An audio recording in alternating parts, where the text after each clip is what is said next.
안녕하세요. 조용히 회사 다니는 사람입니다. 네, 오늘은 2026년 7월 29일 수요일이고요. 오늘은 별다른 내용은 아니고 어쩌면은 궁금해 하시는 분들이 계실지도 모르겠다 싶어서 영상을 찍어보게 되었는데요. 지금 보고 계시는 화면처럼 코스피가 어제 오늘 제가 뉴스를 거의 뭐 안 챙겨 보는데도 알 수 있을 정도로 큰 하락이 있었죠. 서킷 브레이커가 계속 올렸다고 하던데 지금 5일 만에 18% 코스피 지수 자체가 우리나라를 대표하는 18% 하락, 한 달 새는 32%, 6개월 나면 여전히 8.47% 정도 수익이긴 하네요. 하지만 사람이 만약에 제가 만약에 전 재산을 10억이 넘는 전 재산을 코스피에다 투자를 했다고 했을 때 물론 장기 투자를 했다 그러면 두 배가 되었을 수도 있는 상황이었지만 두 배, 세 배. 하지만 이 최근 하루 이틀, 5일 사이에 이렇게 급격한 하락을 보였을 때 18%, 30% 이렇게 하락을 했을 때 과연 제 멘탈이 어디까지 버틸 수 있었을까? 한편으로는 간담이 서늘해지기도 하는데요. 제가 전 재산을 지금 3펀드 포트폴리오라고 하죠.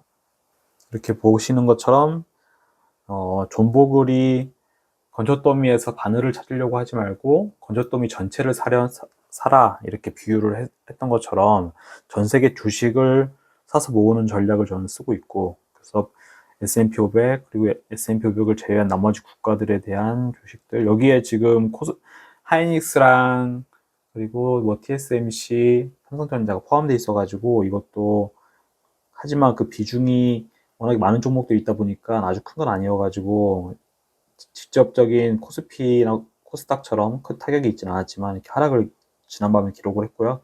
미국 채권, 그리고 타이거미국 S&P 500, 그리고 눈에 들어오는 거는 환율이 안정화가 되고 있는 것 같다. 1451원 이렇게 기록하고 있다는 거고요. 저한테는 뭐 좋은 일은 또 아니기도 합니다. 자산이 많이 좀 줄어들었는데 10억 9천, 원래 11억이 넘었었는데 이렇게 좀 줄었고요. 왜 그런가 하면은 환율이 안정화되어 가지고 그렇게 되었다. 하지만 여전히 올 한 해 수익을 보면은 6,370만 원 정도 수익이다. 이전에 환율이 1,560원 막 되고 이럴 때가 저는 비정상적이었다고 생각을 하고 언젠가 이런 날이 올 거다. 하지만 코스피처럼 그렇게 급격한 변동은 일어나지 않고 있죠. 워낙에 분산 투자를 해놨기 때문에 그렇다는 거고, 다시 한 번 더 제가 국장에 투자하지 않은 포모 이런 걸 느끼지 않은 이유가, 언젠가는 이런 하락이 나왔을 때 내가 심리적으로 이겨낼 수가 없을 것 같고 거품처럼 수익이라고 생각했던 돈들이 사라질 수도 있겠다. 그래서 급격하게 오르는 거에 대해서는 필연적으로 조정이 올 수도 있다라는 생각으로 흔들리지 않고 투자를 하고 있고요. 제가 추구하는 건 결국에 이거죠. 노동소득에 다 어려운 말처럼 들리는데, 노동소득에 대한 의존도를 낮추고 뭐 평생 직장, 뭐 정년 연장 이런 거 해달라는 뭐 회사원들도 있고 한데, 저는 노동소득을 점점 그 의존도를 낮추고 글로벌 3펀드 포트폴리오에다가 저의 자산을 묶어두고 인류 경제, 인류의 역사와 함께 성장해 나간다는 게 저의 투자의 근간이 되겠습니다. 그리고 누군가 3펀드 포트폴리오에 그래서 비중이 얼마나 되냐라고 물어보시던데, 뭐 가급적이면은 전 세계 시가총액 중에서 그걸 비슷하게 추정하려고 하지만 아무래도 미국이 워낙에 좋다 보니까 미국에다가 63% 정도 투자를 하려고 하고요. 지금 근데 S&P 500이 오르면서 64%까지 늘어나게 되었고, 비중이. 그다음에 미국을 제외한 나머지 국가의 20.4%, 채권의 11%, 현금으로 한 5% 갖고 있으려고 합니다. 근데 현금이 줄어든 것처럼 보이는 이유가 역시나 S&P 500이 올라서 비중이 큰데 많이 올라서 그렇다 말씀을 드리고요.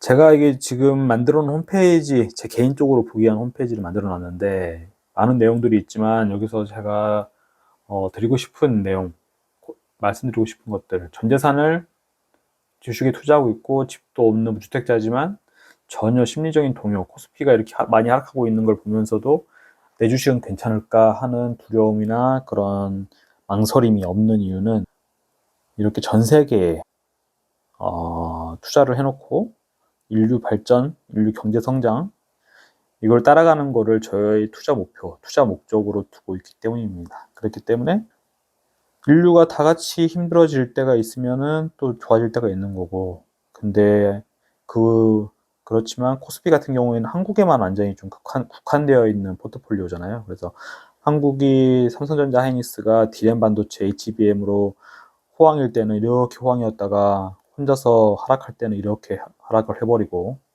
이 변동폭이 너무 크다는 거죠. 그러니까 인류의 발전을 생각했을 때 차근차근 이렇게, 물론 뭐 전쟁도 있고 코로나도 있었고 하지만, 부침이 좀 있지만, 그래도 이렇게 천천히 우상향하는 저는 흐름이라고 보거든요. 실제 전 세계 주식 투자를 포트폴리오 퍼뜨려 놓은 그 백테스팅 데이터를 봐도 살짝 보여드리면, 결국에 가장 큰 비중을 차지하는 세계 시장에서 미국의 그래프와 같이 갈 거라고 저는 생각을 합니다. 보시면은 2009년 때 닷컴 버블 때도 약간의 부침이 있었지만 결국에는 성장을 했죠. 그런 것처럼 저는 전 세계 시가총액 최대한 많은 국가의 우량 기업에다가 투자를 하는 걸 목표로 하고 있습니다.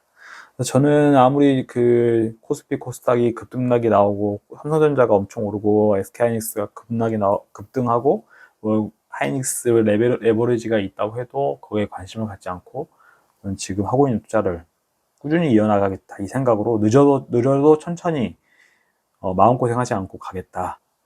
그렇기 때문에 지금의 코스피, 코스닥 이런 거에 마음고생을 하시는 분들께 이제 심심한 유로의 말씀을 드리고, 그걸로 인해 가지고 주식에 대해서 안 좋은 선입견을 갖지 않으셨으면 좋겠다. 저는 주식에 투자하는 것은 좋은 기업의 지분을 사들이고 거기서 얻는 프리미엄을 성장의 과실로 취하고, 저는 딱 그거라고 생각하거든요. 그게 시간이 약이다. 그리고 복리 수익을 노려야 된다. 그리고 위험론과 리스크는 좀 수익률 하락이 있더라도 최대한 분산하는 게 맞다. 네, 이런 식으로 투자를 하고 있다. 그래서 지금 저는 뭐 자산이 좀 저도 1억 정도 가까이 줄어들긴 했지만 최근에 전혀 심리적인 동요가 없다. 다시 회복될 거라고 믿고 있다 말씀을 드리면서 이번 영상 여기서 마치도록 하겠습니다.